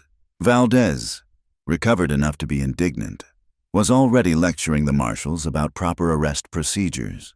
Isaiah was organizing the cowboys to secure the scene, and Silas still hadn't let go of Mara. "The documents," she said suddenly. "Slade still has..." The originals, yes. Clara approached, looking pleased with herself. Which is why I had Judge Crook prepare duplicates yesterday. The ones Slade took are worthless. The real documents are safe in federal custody. Mara started laughing, perhaps a bit hysterically. You mean this was all for nothing? Not nothing, Clara corrected. We needed Slade to incriminate himself beyond doubt. Kidnapping a respected citizen. Attempting murder in front of witnesses, he'll spend the next 20 years in federal prison. And his water claims, Patrick asked. Void, fruit of a poisoned tree. Legally speaking, the water rights revert to legitimate holders, which would be you and Three Rivers Ranch. As they climbed down from the flat car, Mara noticed the eastern horizon starting to lighten. Dawn after the longest night of her life. Around them, marshals were processing prisoners while cowboys gathered to swap stories of the night's adventure. It's over, she said wonderingly. This part is, Silas agreed. Now comes the hard work actually developing those water resources, making your brother's dream real. She looked up at him. Our dream. Something shifted in his expression, a decision reaching his eyes. Right there in the middle of the chaos, with marshals and cowboys and prisoners all around, he dropped to one knee. Mara Quinn, he said formally. Lady, you stole my heart faster than gold. Her breath caught, the words from her long-ago vision, spoken now in reality. I'm not good with pretty speeches, he continued, but I know I want to build something with you. Not just wells and ranches, but a life, a future. Will you marry me? She was vaguely aware of activity stopping around them, of men turning to stare. Patrick stood nearby, grinning like a fool. Mrs. Valdez had both hands pressed to her heart. Yes, Mara said simply, then louder, laughing, yes. Silas surged to his feet, catching her in his arms. The kiss that followed was thoroughly improper and absolutely perfect. Cowboys whooped. Someone fired a celebratory shot into the air, earning a glare from Clara. When they finally broke apart, Silas wrapped her close and whispered the promise she'd been waiting to hear. You'll never be alone again. I know, she whispered back. Neither will you. The sun broke fully over the horizon then, painting the world in shades of gold and possibility. The depot that had been a place of fear and violence was transformed in the morning light, becoming just another waypoint on the journey forward. Well, Patrick said, clapping Silas on the shoulder, welcome to the family. Though I should warn you, the Quinn women are notoriously stubborn. I've noticed, Silas said dryly, earning an elbow from Mara. When's the wedding, Mrs.? Valdez demanded. We'll need time to prepare properly. Food, dress, guests. Soon, Mara interrupted gently. But first, we have a well to dig. 2 weeks later, they broke through to the aquifer. The water came surging up, clear and cold and plentiful enough for the ranch, the growing town, and the settlers who would follow. Patrick's dream made manifest through determination and courage. Judge Crook himself performed the wedding ceremony a month after that. In the meadow beside the new well, the entire territory seemed to attend cowboys and townspeople, soldiers and settlers, even some of Slade's former men who'd chosen honest work over prison. Mara wore her mother's wedding dress, carefully preserved and altered by Mrs. Valdez. The violin she'd nearly sold played wedding music, handled by a cavalry sergeant with unexpected talent. And when Silas kissed his bride, the cheer that went up could probably be heard in the next territory. No regrets, he asked that evening, as they danced beside the bonfire at their reception. None. She touched the wooden horse in her pocket. She'd had it with her through everything. A talisman of the night, everything began. Though I do wonder what father would think, his daughter marrying a cowboy. Former gold prospector, Silas corrected. And current water baron. Thanks to you. Thanks to us, she said firmly. Partners. Remember? Always, he agreed, spinning her under the stars. The party continued late into the night, fiddle music and laughter, stories and toasts to the future. Isaiah had organized a shooting contest that Clara won handily. Joseph told ancient stories about water spirits and blessing. Mrs. Valdez ruled the food tables with iron authority, making sure everyone ate their fill. And through it all, Mara was aware of the well pumping steadily in the background, Patrick's legacy, their shared triumph, the promise of growth and life in a hard land that demanded everything but gave back miracles to those brave enough to dig deep. Later, much later, as the fire burned low and guests began departing, Patrick found his sister for a private moment. "I leave tomorrow," he said quietly. "Back to the regiment." "I know. You'll be happy here." It wasn't a question. "You've found your place." She looked across to where Silas was helping Joseph tend the horses, the two men working in easy companionship. "We both have." Patrick followed her gaze. "Take care of each other." "We will." She hugged her brother tightly. "Right when you can." "Always." He pulled back, studying her face. "You know, when I asked you to watch over my claim, I never imagined this. You've built something so much bigger than I dreamed." "We just added water," she said lightly. "Amazing what can grow when you do that." As the last guests departed and the ranch settled into peaceful quiet, Mara, Maine, and Silas stood by their well, watching the water flow. The moon was full again, painting the valley in silver and shadow. "What are you thinking?" Silas asked, arm around her waist. "About water and gold. About how you were right, water makes us human." She leaned into his warmth. "About how sometimes the best treasures are the ones we dig for ourselves." Speaking of digging, he turned her to face him, expression serious. "There's something I should tell you. I haven't been completely honest." Her heart skipped. "What do you mean?" "That gold nugget I mentioned, the one I found prospecting." He reached into his pocket, pulled out something wrapped in cloth. "I kept it. Could never bring myself to sell it. Always thought I'd know when the time was right." He unwrapped a gold nugget the size of a hen's egg, just as he'd described. In the moonlight, it gleamed like captured sunshine. "Silas, I want to use it to fund the school you've been planning. Bring in a proper teacher, build a real schoolhouse. Make sure every child in this valley gets an education, regardless of their family's means." Mara stared at him, throat tight with emotion. "You do that." "We do that," he corrected. "Partners. Remember, besides, gold's only worth what you do with it. And I can't think of anything better than investing in the future." She kissed him then, pouring all her love and gratitude and hope into the connection. When they broke apart, both were smiling. "Have I mentioned lately that I love you?" she asked. "Not in the last hour," he teased. "I was beginning to worry." They walked back to the house, hand in hand, planning and dreaming. The school would be built near the well, they decided, where children could see everyday proof that perseverance could bring forth miracles. They'd name it after Patrick, whose maps had started everything. Behind them, the well continued its steady flow, watering the desert, keeping promises, proving that sometimes the greatest treasures weren't gold or silver, but the courage to dig deep, the wisdom to share freely, and the love that made it all worthwhile. The water wars were over. The building could begin, and in the territory that would someday be a state, beside a well that would never run dry. Two people who'd found each other in the midst of struggle looked toward a future as bright and boundless as the desert stars.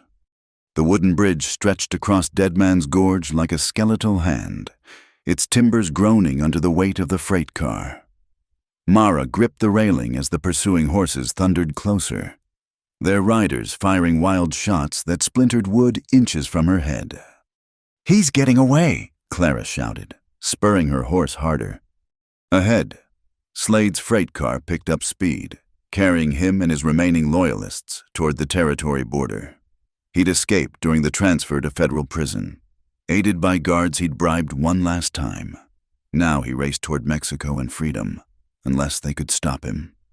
The chase had begun at dawn when Isaiah discovered the murdered guards. By the time they'd organized pursuit, Slade had a 2-hour lead, but he'd made one mistake choosing the old rail line that crossed Dead Man's Gorge. The bridge was condemned, scheduled for demolition. One wrong move and the whole structure would collapse into the canyon below. Silas rode beside the tracks, matching the freight car's speed. "The brake wheel," he called to Mara, "on the back platform." She saw it a manual brake that could slow the car, but reaching it meant crossing 20 feet of open platform while the car bucked and swayed. "I'll do it," she said, gathering her skirts. "Mara, no!" But she was already moving. The wooden planks were slick with morning dew, and the gorge yawned below a 100-foot drop to the river. She forced herself not to look down, focusing on the brake wheel. A bullet whined past. One of Slade's men had spotted her. She dropped flat as more shots followed, splinters stinging her face. Then Isaiah was there, having somehow leaped from his galloping horse to the moving car. His rifle spoke twice, and the shooter stumbled back into the car's interior. "Go!" he shouted. "I'll cover you." Mara scrambled forward on hands and knees, dress tearing on rough wood.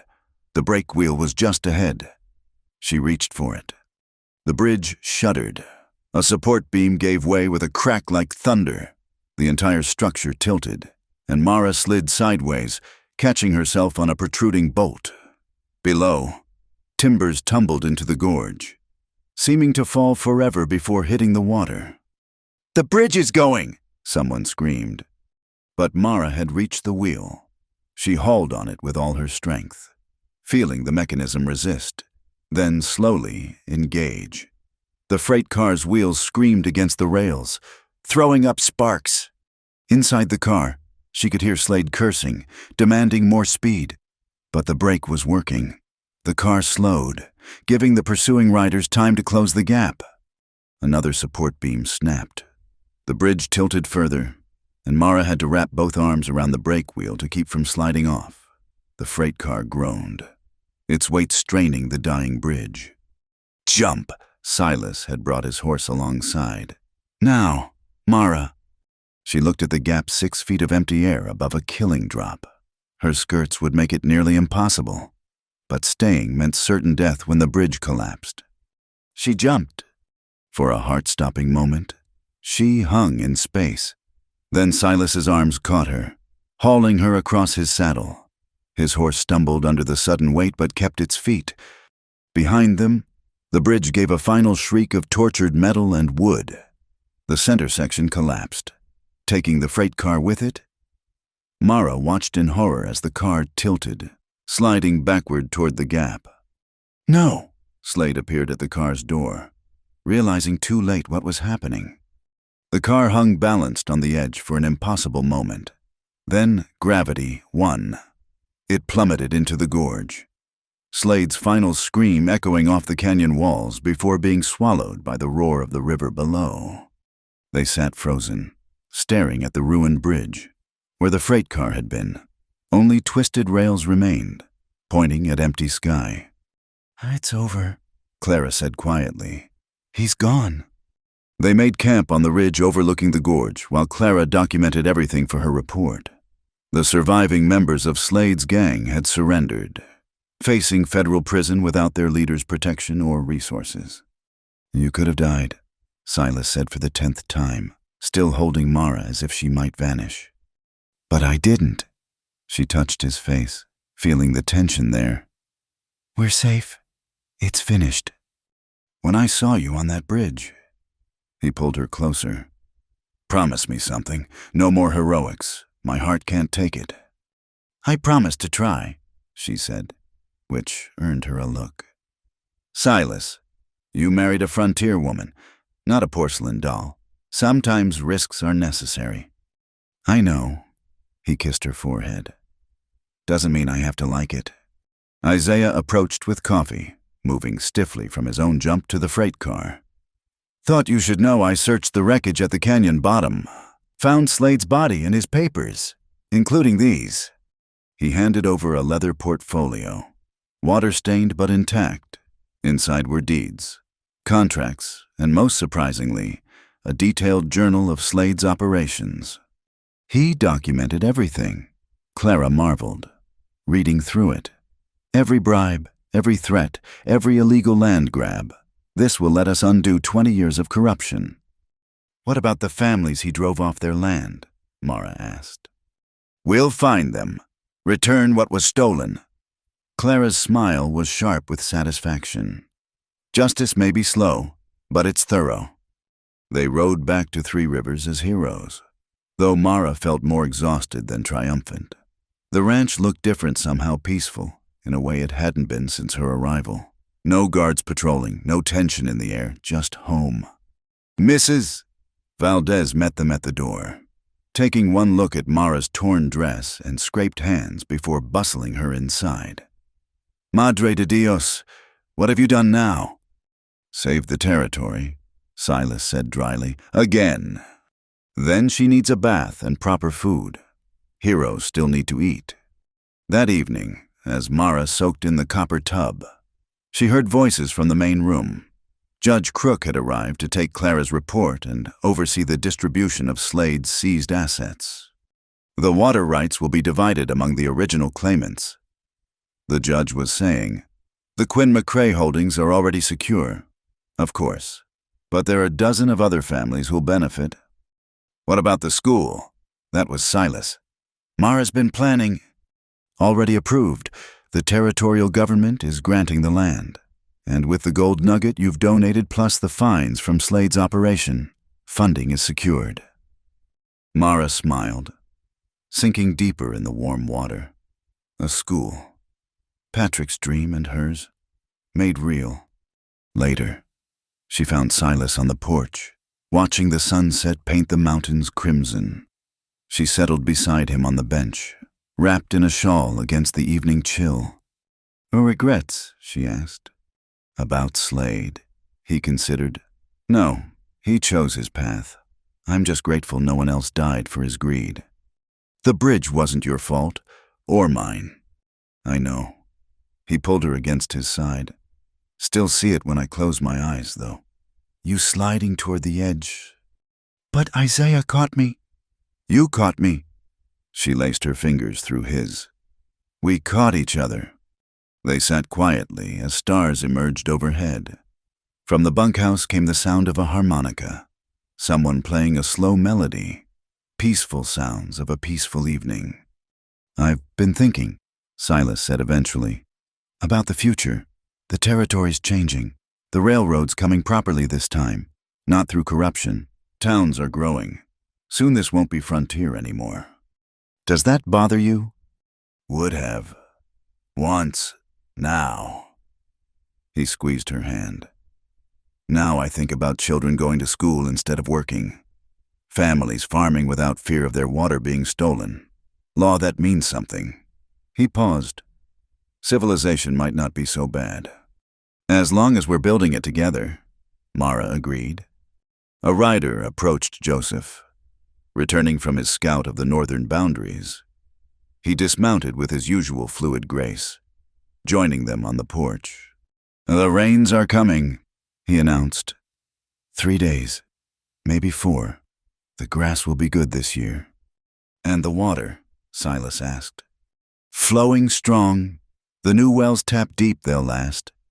Joseph's weathered face creased in what might have been a smile. The land remembers generosity. You've given back more than you've taken. We've tried, Mara said. Not tried, succeeded. Joseph looked at them both. Your children will inherit more than land. They'll inherit a future. Heat rose in Mara's cheeks. Children were still a hope, not yet a reality. But the thought warmed her more than the shawl. After Joseph left to tend his horse, Silas noticed her expression. What is it? Nothing, just thinking about the future. Oh, something in her tone made him study her more closely. Mara, it's too early to be certain, she said carefully. But I've been feeling different, tired. And this morning, certain smells, understanding dawned in his eyes, followed quickly by joy and terror in equal measure. "You think—" "I think maybe Doc Harlan will know for sure."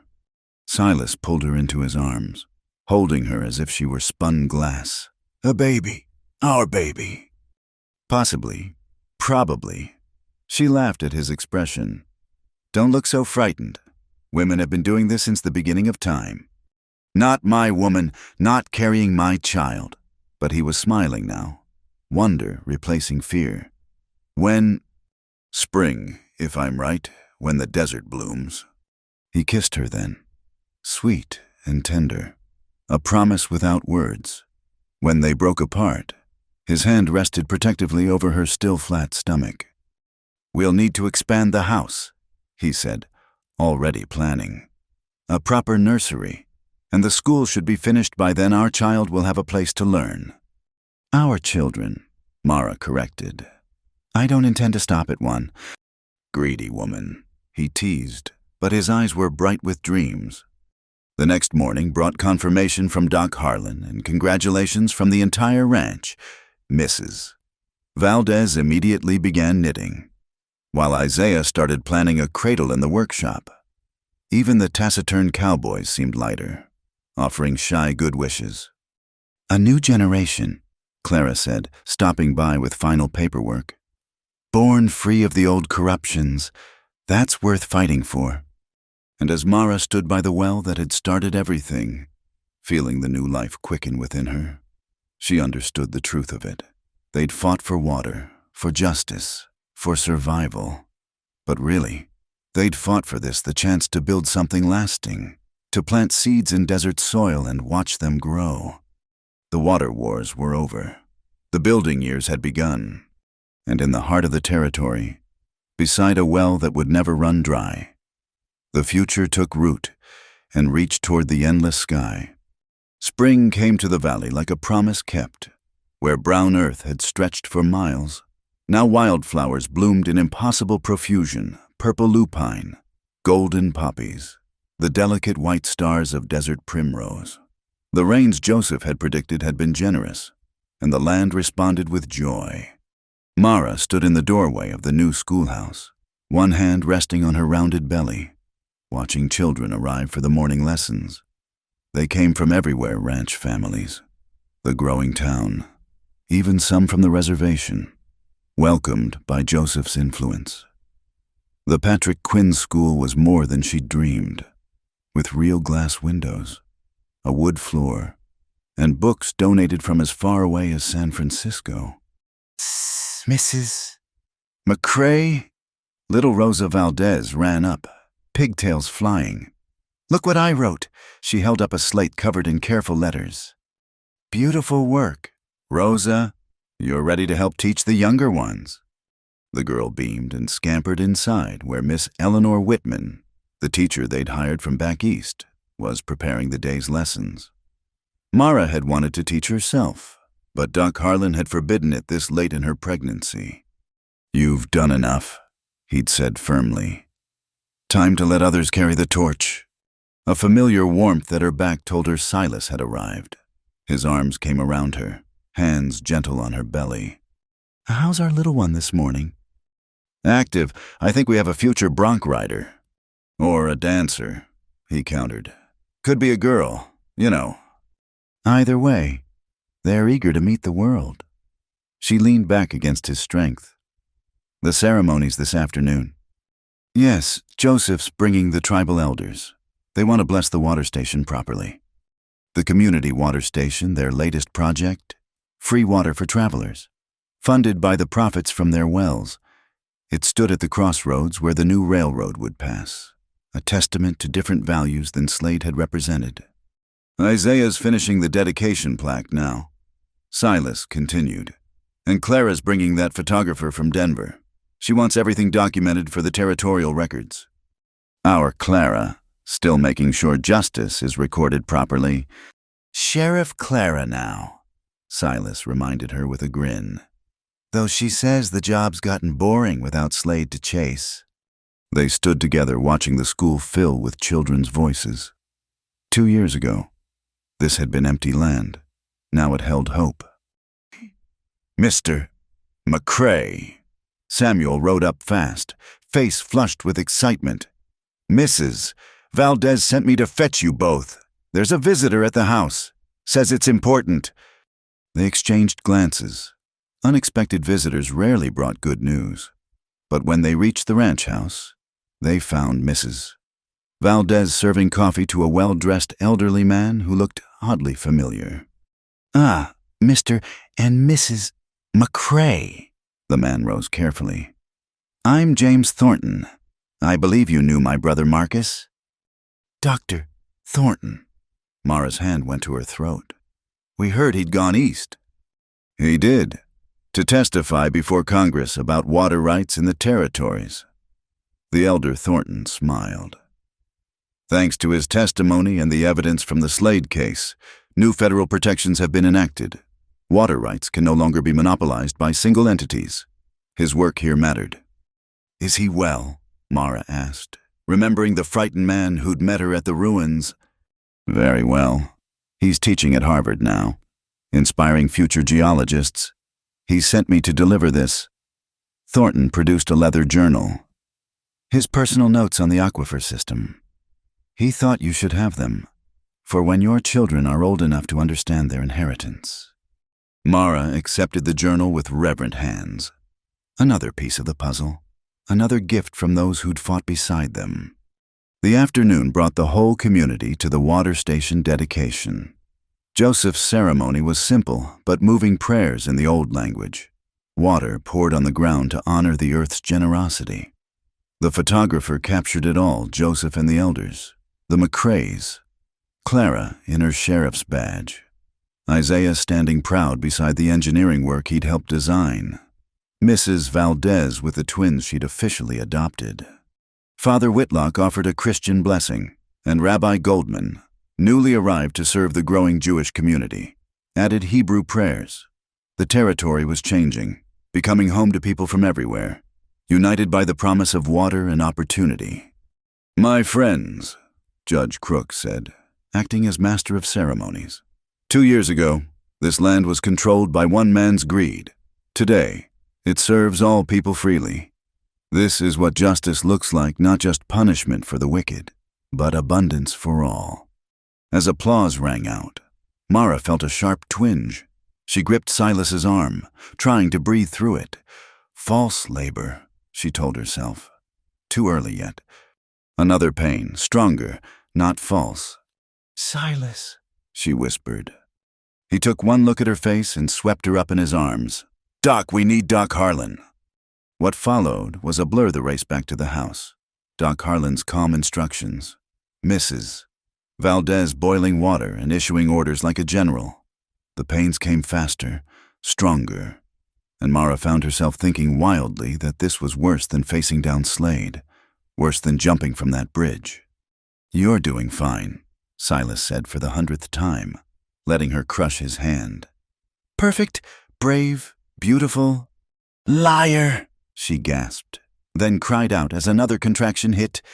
Nearly there. Doc Harlan announced, Next push, Mara. Your baby's ready to meet you. One more effort, one more moment of impossible pressure.